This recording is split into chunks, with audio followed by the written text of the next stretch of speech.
Hello friends, આજના વિડીયોમાં હું તમારી સાથે જૂના ચણિયાના જોરદાર આઈડિયા શેર કરવાની છું. ફાટી ગયેલા નકામા ચણિયાના આટલા સુંદર રિયુઝ ફ્રેન્ડ્સ તમે ક્યારે પણ નહીં જોયા હોય. હવે આપણે એટલી બધી સાડી પહેરતા નથી ને ચણિયા એમનેમ જ પડેલા હોય છે, પણ આ ચણિયામાંથી તમે ખૂબ જ સુંદરની વસ્તુ તૈયાર કરી શકો છો. હવે ચણિયાને ફેંકવાની કાંઈ જ જરૂર નથી અને ચણિયો ફાટી ગયેલો હશે તો પણ ચાલશે. ચણિયા જલ્દી તૂટતા નથી કે જલ્દી ખરાબ પણ નથી થતા અને આમનેમ વર્ષો વર્ષ ચાલી જ રાખે છે. અને આપણે સાડી પહેરતા નથી ને એમનેમ પડેલા જ હોય છે, તેનો આપણે કાંઈ જ ઉપયોગ કરી શકતા નથી.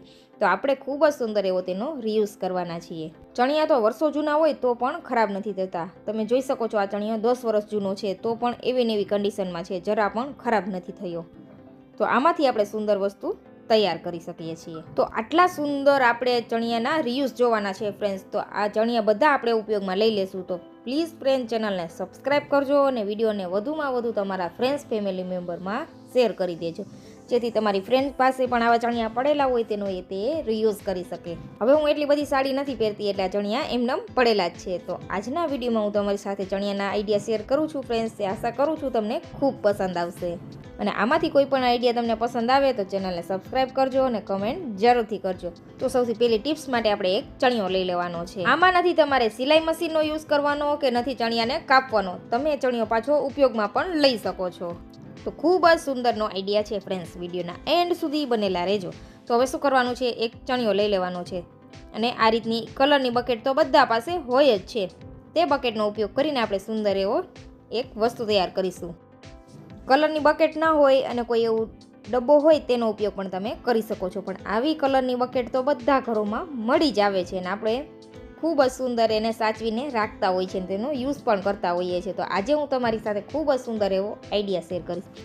તો ચણિયાને ઉપર નાડીવાળો ભાગ હોય છે ત્યાંથી આપણે આ રીતે તેને બાંધી દેવાનો છે. તમે જોઈ શકો છો થોડું એવું આપણે ત્યાં આ રીતે બધું ભેગું કરીને ગાંઠ લગાવી દેવાની છે, જેથી નાની નાની પાટલી સરસ એવી બની જાય. એના માટે ગાંઠ સરસ લગાવવાની છે.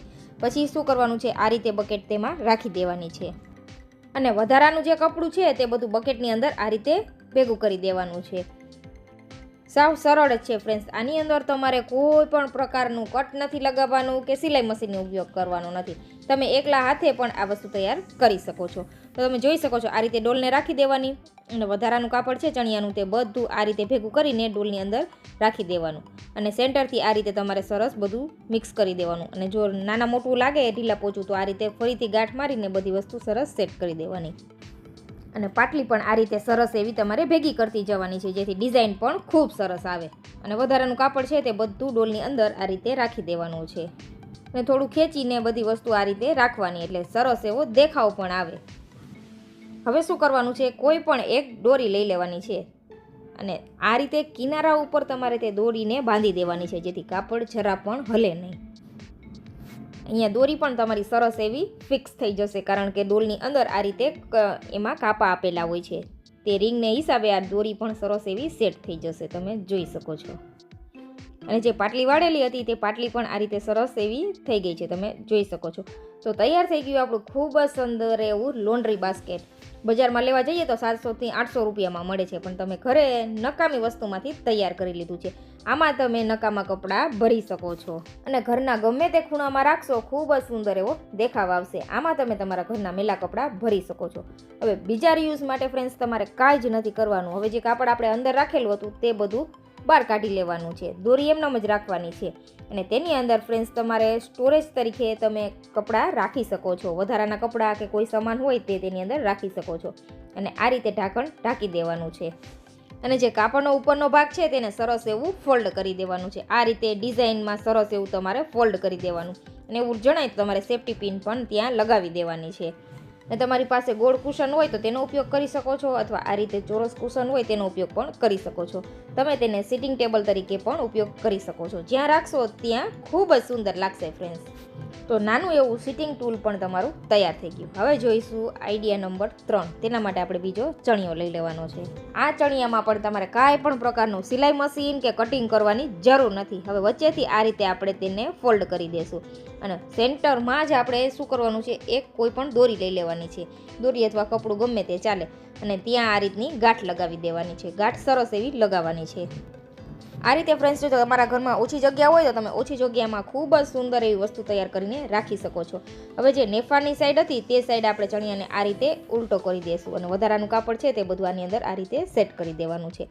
હવે તમારી પાસે ફ્રેન્ડ્સ નકામાં કોઈ પણ કપડાં પડેલા હોય તે આની અંદર ભરી દેવાના છે.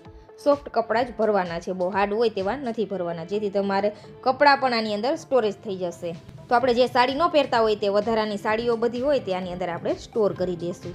એવું નથી કે સાડી જ રાખી શકો, તમે જો સિલાઈ કામ કરતા હોય તો કતરણ બચેલી હોય કાપડની તે પણ ઉપયોગ કરી શકો છો. વધારાના દુપટ્ટા હોય તેનો ઉપયોગ પણ તમે કરી શકો છો. પણ સોફ્ટ જ કપડાં રાખવાના છે, હાર્ડ કપડાં હોય તેનો ઉપયોગ નથી કરવાનો. જેટલા સમય એટલા કપડાં આપણે રાખી દઈશું અને ઉપરથી આ રીતે નેફાને સરસ સેટ કરી દઈશું અને આ રીતે ડિઝાઇનમાં તેને બંધ કરી દેવાનો છે અને કપડાને થોડાક આ રીતે સેટ કરી દેવાના, જેથી શેપ પણ સરસ એવો આવી જાય. તો તમે જોઈ શકો છો સુંદર એવું આપણું ગોળ કુશન તૈયાર છે. આ રીતે થોડું સેટ કરી દેવાનું, જેથી દેખાવ પણ સરસ આવે અને પાછળની સાઈડથી પણ આ રીતે સરસ એવી ડિઝાઇન ક્રિએટ કરી દેવાની છે. તો હવે જે આપણે ચોરસ કુશન રાખેલું હતું તે ન રાખવું હોય તો તેની જગ્યાએ તમે આ રીતે રાઉન્ડ કુશન છે તેનો ઉપયોગ કરી શકો છો અને સિટિંગ તરીકે આ વસ્તુ ઉપયોગમાં તમે લઈ શકો છો. ખૂબ જ સુંદરની વસ્તુ તૈયાર થયેલી છે. હવે ઘરમાં અચાનક મહેમાન આવી જાય ને સિટિંગનું એવું લાગે કે સિટિંગ ઓછું પડે છે ત્યારે તમે તેનો ઉપયોગ કરી શકો છો. તો હવે જોઈશું આઈડિયા નંબર 4. તો તેના માટે આપણે અહીંયા એક જૂનો ચણિયો લઈ લીધો છે. હવે ચણિયા નેફાના ભાગની નીચેનો જે ભાગ હોય તેને ફ્રેન્ડ્સ આ રીતે ફોલ્ડ કરી દેવાનો છે. ચપટી વાળીને આપણે સરસ એવી ડિઝાઇન ક્રિએટ કરવાની છે. એટલે આ રીતે નાની નાની પાટલી વાળતું જવાનું છે ચણિયાના નીચેના ભાગમાં. અને આ રીતે ફ્લાર જેવું થઈ જાય પછી શું કરવાનું છે, કોઈ પણ એક દોરી લઈ લેવાની છે અને ત્યાં સરસ ગાંઠ લગાવી દેવાની છે. આપણે જેટલા આઈડિયા બતાવેલા છે ફ્રેન્ડ્સ તેની અંદર આપણે કોઈ પણ પ્રકારનું કટિંગ કરેલું નથી. આ ચણિયા તમે બધા જ ઉપયોગમાં લઈ શકો છો. ફરી જ્યારે તમારા ચણિયાનો ઉપયોગ હોય ત્યારે તમે ચણિયો ઉપયોગમાં લઈ શકો છો. હવે આપણે તેને પલટાવી દઈશું એટલે આ રીતે કંઈક સરસ એવો શેપ તૈયાર થઈ જાય, તમે જોઈ શકો છો. આપણે બજારમાંથી મોંઘા બ્લેન્કેટ લઈએ તેનું કવર છે તે ફ્રેન્ડ્સ લાંબા સમય સુધી નથી ચાલતું. ઘણી વખત તે તૂટી પણ જાય છે અને આપણે બ્લેન્કેટ એમનેમ સ્ટોર કરીએ છીએ તો બ્લેન્કેટ ખરાબ પણ થઈ જાય છે. તો એમનેમ સ્ટોર કરવા કરતાં આ રીતે તમે તેને ચણિયાનું કવર બનાવીને સ્ટોર કરશો ને ફ્રેન્ડ્સ, એટલે લાંબો સમય સુધી તમારા બ્લેન્કેટ ખરાબ પણ નહીં થાય. તમારે ફક્ત ચણિયાને જ ધોવાનો રહેશે. તો આ રીતે આપણે બધા વધારાના બ્લેન્કેટ છે તે આ રીતે ઉમેરી દેવાના છે અને બહારની સાઈડ આપણે ગાંઠ લગાવી દઈશું એટલે આપણા બ્લેન્કેટ માટેનું કવર તૈયાર છે અને આપણા ચણિયાનો પણ રીયુઝ થઈ ગયો. અહીંયા ચણિયામાંથી ખૂબ જ સુંદર એવું આપણે કવર તૈયાર કરી લીધું છે. અહીંયા થોડા એવા બ્લેન્કેટ હતા એટલે આ રીતે થોડું ઢીલું દેખાય છે. તમારી સાથે જાજા મોટા બ્લેન્કેટ હોય તેમાં તમે 4 થી 5 બ્લેન્કેટ આની અંદર સમાઈ જશે અને બ્લેન્કેટ આમ તેમ રાખેલા હોય તે ખરાબ પણ નહીં લાગે ને સરસ એવા શેપમાં તમારું બ્લેન્કેટનું કવર તૈયાર થઈ જશે. તો કયો આઈડિયા ફ્રેન્ડ્સ તમને પસંદ આવ્યો કમેન્ટ જરૂરથી કરજો. તો આઈડિયા નંબર 5 જોશું. તો તેના માટે આપણે શું કરવાનું છે, તો અહીંયા આપણે એક બીજો ચણિયો લઈ લીધો છે. તેને ઉપર નાળીના સાઈડ હોય ત્યાં આપણે સરસ ગાંઠ લગાવી દેવાની છે. આ રીતે બધી નેફો ભેગો કરીને સરસ ગાંઠ લગાવી દેશું. પછી કોઈ પણ એક બોક્સ લઈ લેવાનું છે. તો આ રીતનું મારી પાસે એક બોક્સ પડેલું હતું તે લઈ લીધું છે. તો બોક્સને આપણે ચણિયામાં આ રીતે સરસ સેટ કરી દેવાનું છે અને વધારાનું કાપડ છે તે બધું આપણે સરસ એવું બોક્સની અંદર સેટ કરી દઈશું આ રીતે. જો જરૂર જણાય તો તમારે અહીંયા સિલાઈનો ટાંકો મારી દેવાનો અથવા સેફ્ટી પિન લગાવી દેવાની, જેથી કાપડ જરા પણ સરકે નહીં. જે રીતે વિડીયોમાં જણાવેલું છે તે જ સેમ પ્રોસેસ તમારે ફોલો કરવાની છે. એવું નથી કે વિડીયોમાં ચોરસ બોક્સ જણાવેલું છે એટલે આવું સેમ ટુ સેમ બોક્સ લેવું. તમારી પાસે જે બોક્સ હોય તેમાંથી તમે આવી સુંદર વસ્તુ તૈયાર કરી શકો છો.